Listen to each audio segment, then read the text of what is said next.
Alright, so I'm going to show how to open up and disassemble this MacBook Air model A1466. This model is the same with the 2013, 2014, 2015, and 2017 models. So first what you want to do is remove all the screws. There's 10 screws, 2 in the back are much longer, so make sure not to get those mixed up. Once you do that, just get your fingernails or your fingers and pull up on the back, just like that. The clips will pop out. Alright, there's the one clip here. So on this, I'm going to be replacing the screen. So we got a new screen. Anyways, what you'll want is a T5 and a pentalobe screwdriver. So the pentalobe is for the bottom cover. The T5 is for everything else inside here. You might need a few other screws. For the back, you'll need a T8. But yeah, so we're going to open this up. Make sure it's off. Uh-oh, they left it on. So hold the power button, make sure to shut it off. Okay. Once you make sure it's off, take out the screws for the battery. Alright. Again, don't mix up the screws, they are different lengths. Alright. So you got the two towards the back are longer. The middle one, usually they'll put some red Loctite on it, and the back ones will have blue, so you can kind of tell which is which. Then you got the two shorter screws closer to you. Alright. Okay, so once you do that, you can get your fingernail or pry tool underneath, lift it up, and then grab this clear tab here for the battery connector. Alright, and kind of just wiggle it. Make sure you just wiggle it out. Don't try and yank it out. I've seen people break off this port from their computer. And then lift up the front of this battery first. Don't just drag it out. So lift it up and then pick it up. If you drag it out like this, tilting up from the back, then you can end up pulling on this wire. Okay? So just be careful with that.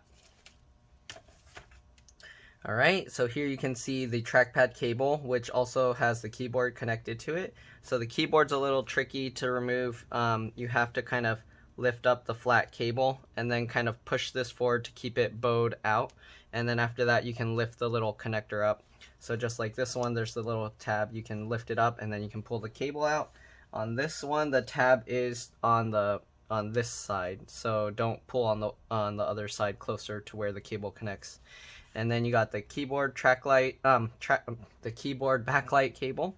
You got the speakers. These connectors, they just pop up. I use my fingernail to get underneath as close as I can to the connector and then just pop it up. You can do this with pry tools, but just make sure that you're only prying the part that comes out, not the connector that's on the board. Alright, the speakers are held in place with double stick adhesive, so if you wanted to remove them, you just get your fingernail or pry tool underneath and then kind of pull it up, trying to stay as close to the adhesive as possible, because if you pull from back here and the adhesive is stuck here, you can actually flex this speaker too much. Alright, so both sides have the adhesive for the speakers. The other speaker connects up here. Alright. Then this keyboard, I believe it's riveted in place, so it is difficult to remove these kinds of keyboards. Let me peel it up just to double check. Alright, so we're going to peel up this adhesive. Go. So underneath this black thin adhesive, there's another thicker plastic piece which has the keyboard backlights. Okay, so yes, this model has the small Phillips screws around the edge, and then there's rivets on the inside. So I don't know if you can actually see the rivets, but once you remove all the screws from the frame, if you are going to take this out, you have to like rip the keyboard out so all the rivets will fly out. Usually when I do this, I put this inside like a garbage bag, so when I rip it out, all the rivets will fall inside the garbage bag. And then you kind of want to shake it around, make sure none of the rivets are stuck to any of the adhesives in here. I'm not going to show how to remove the logic board because I just need to change the screen. So once you remove the battery, if you're going to remove the screen, hold the power button down about 15 seconds to drain any power. You don't want it to short out. Alright. All right, once you do that, you got this little tab here to disconnect the screen. Just flip that up, or you can pull this little black piece of tape, and then you can pull the thing. Keep your fingernails or your grip as low to the connector or the latch as possible. You don't want to try and pull it from like up here. You want to kind of pull from as low as possible. Okay, so just like that, you lift out the LCD connector. Again, you will need a T8 bit to remove these, so let's get the T8. All right, usually what I do is I'll loosen them a tiny bit first.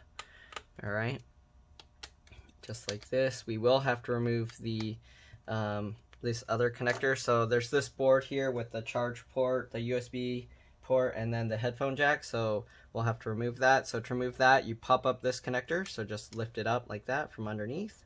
All right, this as well. Need to be careful with this. Try and pull it from both sides and kind of wiggle it, and it'll pop out. All right. Then you can take this cable out. There's some adhesive underneath holding it. Usually the adhesive will get ripped off because they use a foam, but if you can try and remove it nicely just by going very slow. All right, once you do that, so we are gonna have to get the cable out from underneath this board. But we don't need to take the whole board out. So usually what I do is I will take, actually, yeah, we have to take the fan out first. So I'm not using the T8, you need the T5. So take the 2 screws from the back side of the fan, or I call it the upper side, and then the 1 screw from down here, okay? Let's see, did I... Okay, and make sure you don't mix up the screws again. Right, once you got those 3 screws out, make sure to undo the little latch for the connector here. All right, peel up the adhesive from the fan.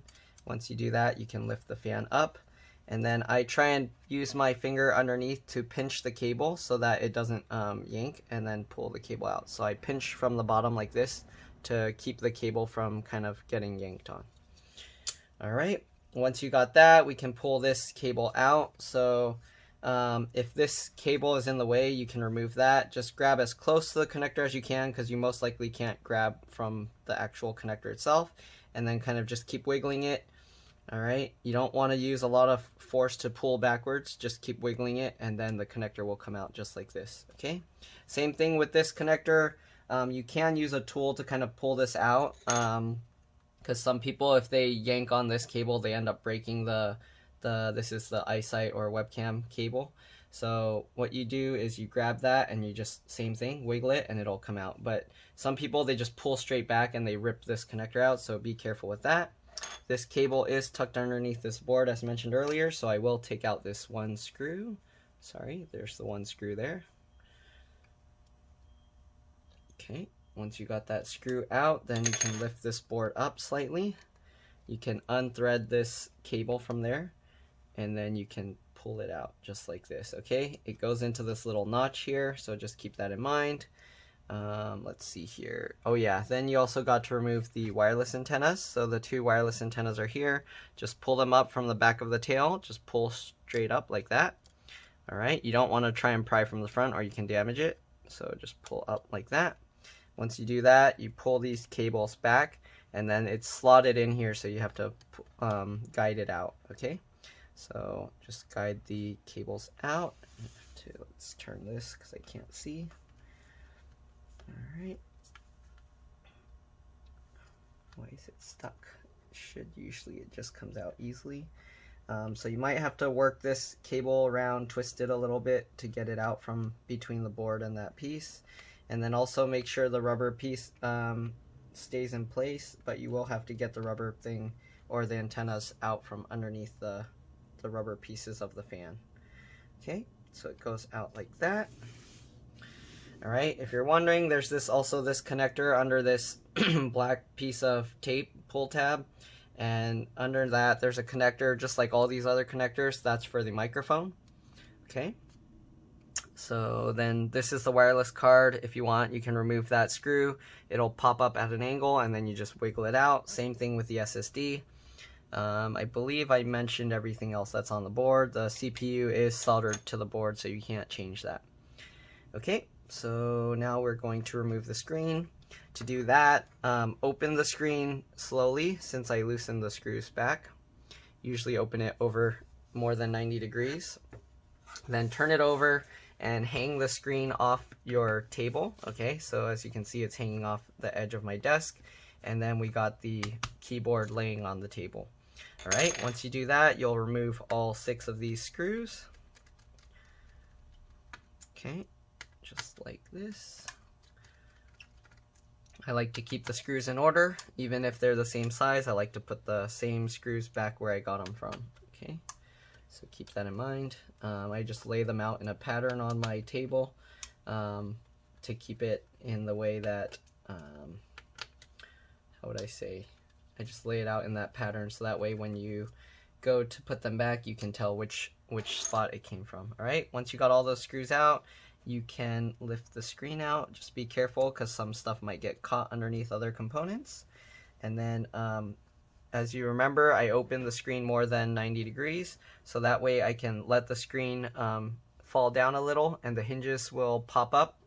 And after you do that, you can lift the screen out just like that. Okay, so as you can see, I left the hinges more than 90 degrees, so that way they're kind of lifting off the board when I put the screen straight down. Okay, so that's how you get the screen out. Now we just have to put the new one. Alright, so take your replacement screen.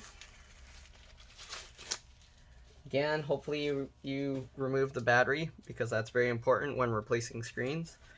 Alright, so I'm just going to remove all the tape and stuff from this screen. Alright.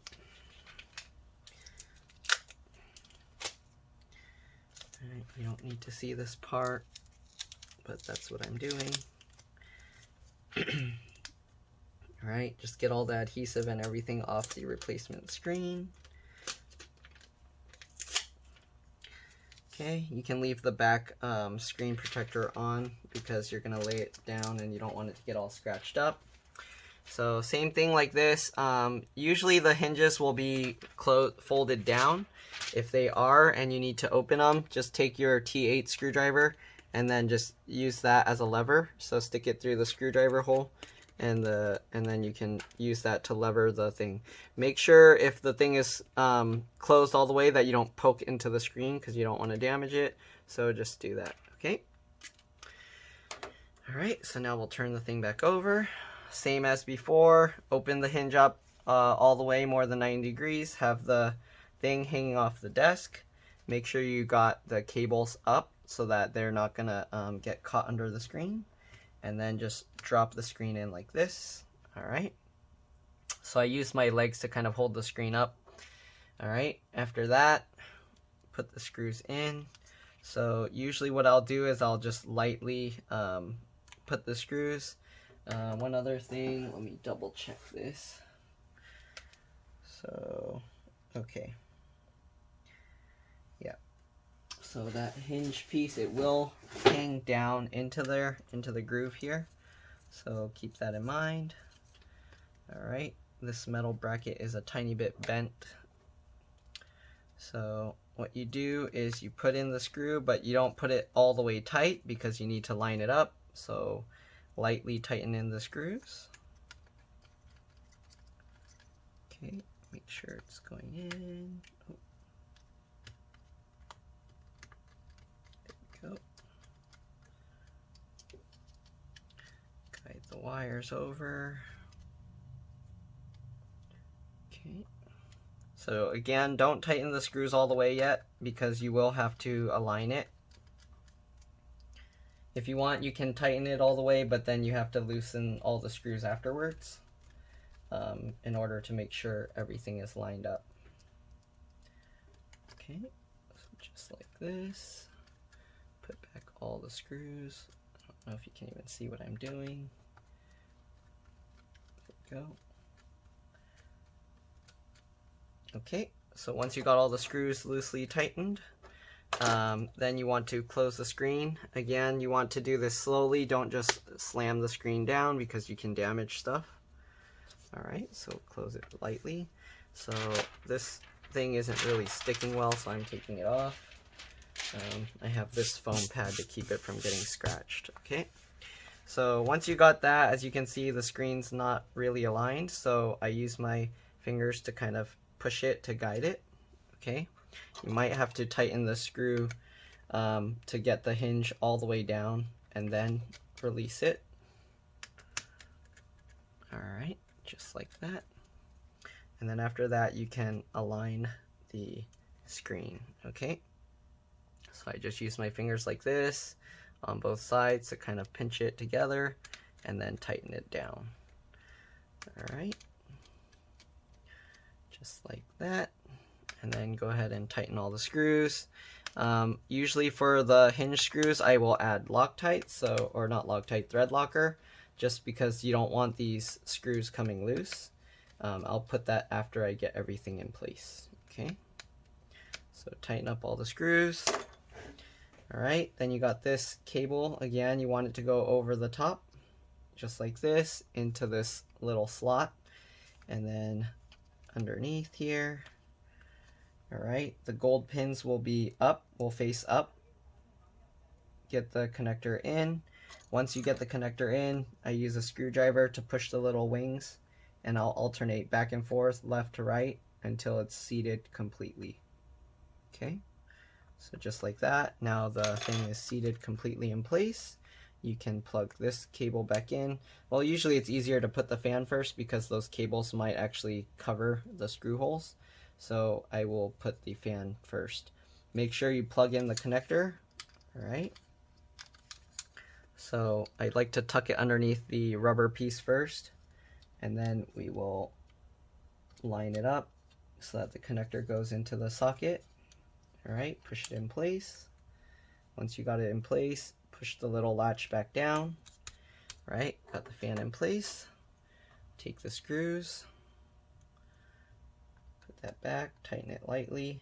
If you are going to take the logic board or the motherboard out, just keep in mind there is one screw underneath the antenna over here holding the heatsink in place. So keep that in mind if you are going to pull that out, that there's one screw hidden there, so don't try and yank it out. Alright, so that. Tighten this screw. So the fan screws and stuff, usually I'll do lightly first.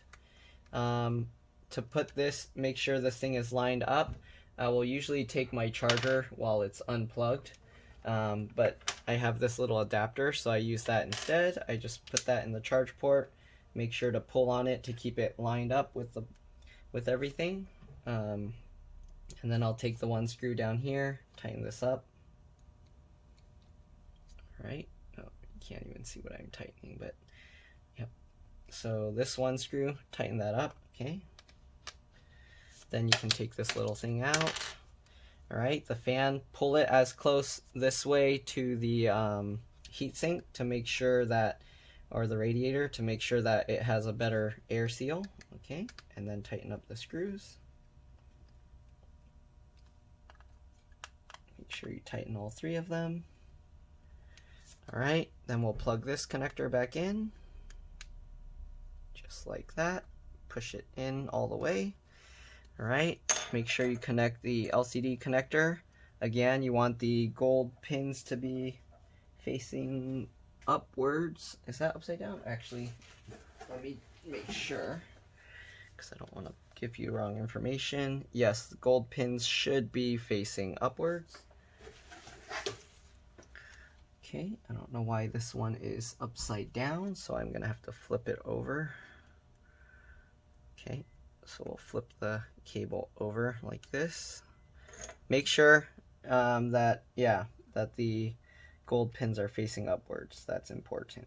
Okay, then get it in the slot, pull it towards yourself. All right, put the little latch back down. You can smash this cable back down. Right, we got the antennas here. I'll turn the computer over to make it easier for me to see. Usually this part is a little tricky, so what I do is I will kind of get the cable in first before putting it in underneath the rubber piece, and I will push the cable in. Okay, make sure to you'll have to twist this so that the cable lays flat to get it between the board and this raised screw. Okay, just like that. So usually once I got that part behind there, I can pull the cable this way, so that way it will try and force it to go underneath as well. And then I'll use a screwdriver to help it. So lift up the rubber piece, okay, and try and tuck the cable in. I use the bigger screwdriver, okay. Be careful not to damage these cables. Okay, so you can tuck this in just like that. Okay, if you want, you can use a plastic tool. It'll be a little bit safer. Okay, then again, I pull on this once I got the cables underneath the rubber pieces of the fan, and then I push it to tuck it into where it should go. This one's a little bit tricky, so you might have to use two tools to do it, or I kind of just push it around until I can get it to flex right. But if you can't, what you can use is a thin tool like a little needle or something. So this one's having trouble coming forward, so I have this needle. I don't know if you can see it, but I put like a slight bend in it so that way I can use it as a hook to grab the cable like this, go underneath, pull it out, and then push the cable in. Okay, so I don't know if you can actually see what I did there. It's kind of far, but yeah.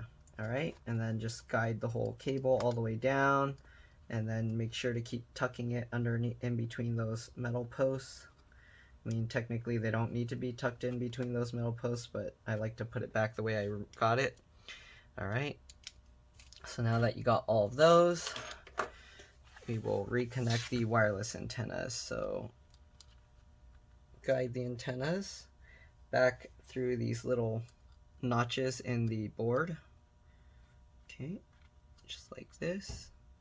You got the shorter antenna, and that one goes on the one further out this way. All right, and then we'll reconnect this. Let me see if I can do this. So just lift it up. Make sure to line the antennas up perfectly before pushing it down, because you don't want to break these connectors. They're fragile. Okay, make sure it's lined up, and then you can push it down. Same thing with this one. Line it up. Hopefully you can actually see. Uh-oh, I'm getting a call. Give me a second. Okay, so apparently I can't take phone calls, or it actually will stop my recording even though I pause it. So anyways, we're gonna continue. Let's reconnect the wireless antennas. Okay, so just like this. Hopefully it didn't mess up my other recording, but make sure they're completely aligned, and then just push it down. Okay. These are a little bit tricky to line up and then pop in place, but make sure they're 100% aligned, and then push it down. Okay, there we go.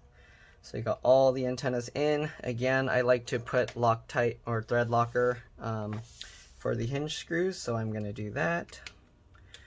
So I'll take out one screw at a time. All right. You don't want to take them all out, or it's going to be misaligned again, so we'll just put some thread locker on here. Alright, I like to use the red thread locker for the hinges because a lot of times the hinges will come loose. It doesn't happen so much on MacBooks, but just to be safe, I like to do it anyways. I've seen a few that had the issue, but it's usually not very common because the aluminum doesn't really flex much like plastic. Okay. So, get that, tighten it up, get the other screw. Pretty much done. After this, we just need to put the battery in, and then sometimes you have to plug it in to make sure it powers on. Oh, there's one more cable I forgot to put back, so I'll do that after the screws.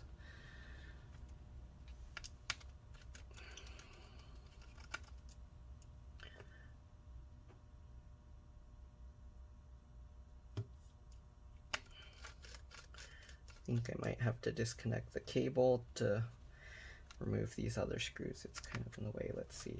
No. Okay. Alright.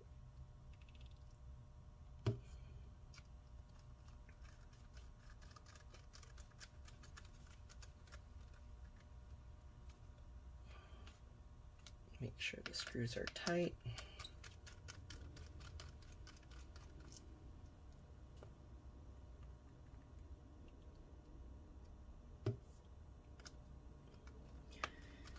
Alright, tighten it down.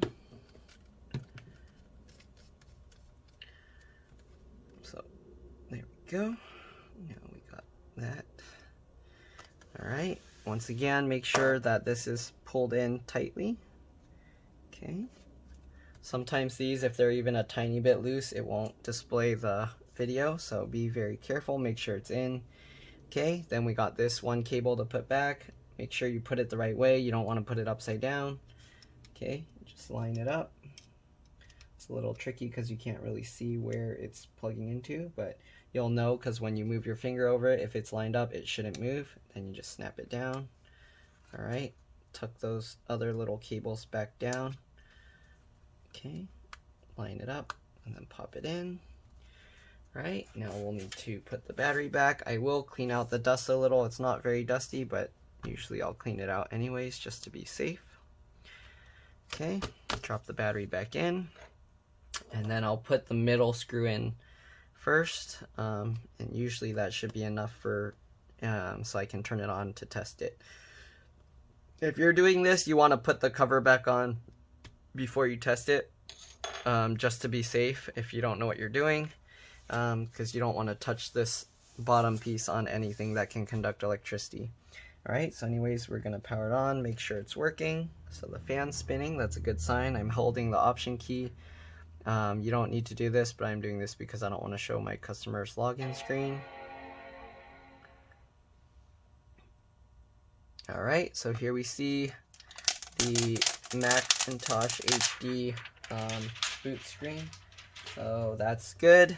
And usually after I change components on the computer, I like to do a PRAM and SMC reset. So to do that, you just have the charger plugged in. You don't actually have to have the charger plugged in, but this way you can know that it's working. So drain your computer a bit, so that way the light, when you plug it in, is orange, okay? And then what you do is Control Option Shift on the left side and the power button. When you do it right, you'll see it turns green, it'll turn back orange. So if you want, you can do it a second time just to be sure. Again, turns green, then back to orange. After that, I like to do a PRAM reset, which is the Command Option on the left, and then PNR while it's starting. So turn it on, hold Command Option PNR. You'll see the screen restarts, and then you'll hear the boot sound again a second time. So wait for that. Okay, there you go. And I'm going to hold the Option key just so it doesn't boot to the login screen again. And that's all there is to it. So here you can see everything's working well. And yeah, so hopefully this video helped you. If it did, please like and subscribe. Some people like to see me put the rest of the stuff back. I mean, there's no point. You just put the same screws back where you got them. There's only the last 4 screws for the battery and then the 10 screws for the cover. Again, you want the longer screws towards the back. So yeah, hopefully this video helped you. If it did, please like and subscribe because that'll help me, and it'll also help other people find my video. So yeah, it's always a good idea, help other people find all these things, and hopefully you guys can actually learn from these videos. I got people asking questions that, like, how do they do this, or what's this? It's a good idea to kind of watch several different repair videos, and that way you can get like a good idea. You can get more experience that way instead of opening it and then damaging things. So again, that's all there is to it. I'm going to clean the dust out, so I'm not going to put the cover, but when you close it, make sure to push back on the middle so that this clip re-engages. And yeah, that's it. I'll see you in the next one. Bye.